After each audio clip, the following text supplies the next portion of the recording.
वह रोज फूल बेचकर अपने घर का खर्चा चलाती थी। आज उसके फूल जल्दी बिक गए और वह अपने पति को सरप्राइज देने के लिए खुशी खुशी घर लौटी। लेकिन जैसे ही उसने दरवाजा खोला, उसने देखा कि एक औरत जो नाइट ड्रेस में थी उसके बेडरूम से बाहर आ रही थी। आप कौन हैं? पति ने जब अपनी पत्नी को देखा तो वह बिल्कुल शांत रहा। जब पत्नी ने सवाल करना शुरू किया तो उसने कहा कि वह उस औरत के साथ बिजनेस पार्टनरशिप की बात कर रहा था और अपनी पत्नी पर इल्जाम लगाया कि वह गंदी सोच रखती है। लेकिन सवाल यह था कि उन्हें बेडरूम में नाइट ड्रेस में बैठकर बिजनेस की बात क्यों करनी पड़ी। वह महिला अब और झूठ नहीं बोल रही थी और हाथ मिलाने का ड्रामा कर रही थी। पत्नी ने गुस्से में उसका हाथ झटक दिया तो उसका पति और भी गुस्से में आ गया और उसे जमीन पर गिरा दिया। उसने कहा कि जब तुम हर वक्त मुझ पर शक करती हो तो अब और बात करने का कोई फायदा नहीं। पत्नी कुछ कहना चाहती थी लेकिन पति ने फिर से उसे जोर से धक्का दे दिया। ठीक उसी समय सास कुछ रिश्तेदारों के साथ नया घर देखने आई। पत्नी को लगा कि उसकी सास शायद उसका साथ देगी, लेकिन उसने उल्टा उसे ही बुरा भला कहा। मेरे बेटे को तो बहुत पहले ही तुमसे तलाक ले लेना चाहिए था। तुम्हारी शक्ल देखकर ही उल्टी आती है। तुम तो एक गनवार औरत हो जो दिन भर फूल पौधों में लगी रहती है।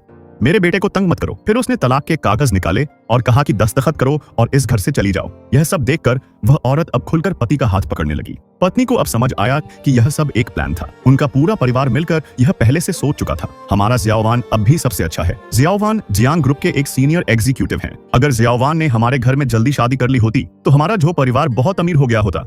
जल्दी से साइन करो और जाओ। मेरा फ्यूचर बर्बाद मत करो। 5 साल पहले मैंने तुम्हारे कर्ज चुकाने के लिए अपनी इकलौती कीमती जेड की लॉकेट बेच दी थी। आज तुम्हारी जो भी तरक्की है वो मेरी दिन रात की मेहनत से है, एक एक ऑनर संभालते हुए। क्या तुम्हारे अंदर जरा भी इंसानियत नहीं बची? उसने कभी सोचा नहीं था कि उसके सारे त्याग का बदला उसे एक तमाचा बनकर मिलेगा। वो पूरी तरह से टूट चुकी थी और उसने बिना कुछ कहे तलाक के पेपर साइन कर दिए। इसके बाद उसने कहा कि वह प्रॉपर्टी के कागज चाहेगी क्योंकि यह घर उसने मेहनत से खरीदा था। लेकिन उसने कभी नहीं सोचा था कि उसके पति ने चुपचाप वो प्रॉपर्टी किसी और औरत के नाम कर दी है। पत्नी बहुत नाराज हुई और कागज वापस मांगने लगी, लेकिन पति ने फिर से उसे जमीन पर गिरा दिया। इस बार गिरने से उसकी खोई हुई याददाश्त वापस आ गई। उसे याद आया कि वह लोंगू शहर के सबसे अमीर आदमी की बड़ी बेटी है। उसके पास न सिर्फ एक प्यार करने वाला पिता था बल्कि 3 भाई भी थे जो उस पर जान छिदकते थे। लेकिन एक दिन उसका किडनैप हो गया और फिर कार एक्सीडेंट हुआ। सिर पर चोट लगने के कारण उसकी याददाश्त चली गई। वह किसी तरह बच गई और बाद में इस आदमी से शादी कर ली। पिछले 5 सालों से वह फूल बेचकर घर चला रही थी पर उसे नहीं पता था कि उसके भाई उसे ढूंढ रहे हैं। उसी दिन उसके भाइयों को आखिरकार उसकी खबर मिली और वे तुरंत उसे लेने आ पहुंचे।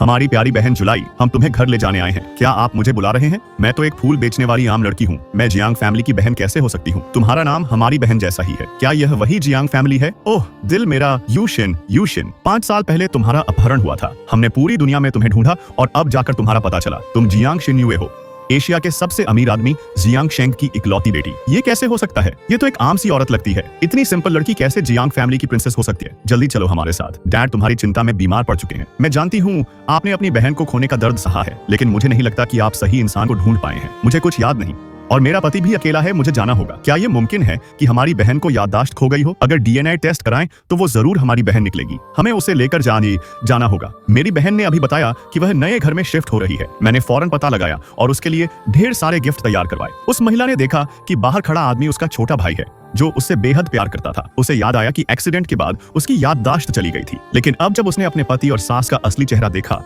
तो उसने तुरंत सबके सामने खुद को जियांग फैमिली की बेटी बताया, पर किसी ने उसकी बात पर यकीन नहीं किया और सब उसका मजाक उड़ाने लगे। मुझे लगता है इस औरत को मानसिक अस्पताल भेज देना चाहिए। 5 साल की शादी के बाद भी वह मुझे वहां भेजना चाहता है ताकि किसी और के साथ रह सके। उसी समय जियांग फैमिली का तीसरा बेटा आया। मुझे साउथ चाइना सी से स्पेशल मोती लाने का हुक्म दिया गया था। हर साल वहां से कुछ ही मोती निकलते हैं जिनकी कीमत लाखों में होती है। मैंने सबसे कीमती जेड नेकलेस लाए हैं जिनमें एक बर्फ जैसे रंग का है जो कल 30 मिलियन में नीलाम हुआ था। यह सब गिफ्ट नए घर की मालकिन के लिए है। 5 साल बीत गए लेकिन मेरे भाइयों ने मुझे कभी नहीं भुलाया। अपने गंदे हाथों से मेरे गिफ्ट मत छुओ। क्या आप नए घर की मालकिन हैं? हाँ मैं हूँ। जियाओवान, आपने तो वो लग्जरी कार भी बुक कर ली जो मैं हमेशा चाहती थी। रुको, ये घर उसका नहीं है। मैं हूँ इस घर की असली मालकिन, जियांग शिन्युए। पहले सोचा था तुम पागल हो, पर अब तुम दूसरों के गिफ्ट चुराने लगी हो। मैं ही जियाओवान हूँ, जियांग ग्रुप की यूनझो ब्रांच का प्रोजेक्ट मैनेजर। उसने खुद को जियांग फैमिली की बेटी बताया है। अगर ये झूठ हुआ तो उस पर जियांग फैमिली का नाम खराब करने का आरोप लग सकता है। तुम मिस्टर जियांग की बेटी हो? हाँ, मैं उनकी बेटी और एकमात्र वारिस हूँ। बहुत से लोग ऐसे झूठ बोलते हैं। अगर तुम झूठ बोल रही हो तो तुम्हें छोड़ा नहीं जाएगा। अगर मैंने झूठ बोला हो तो मुझे सजा दो, लेकिन मैंने जो कहा वो बिल्कुल सच है। ये सच है या झूठ,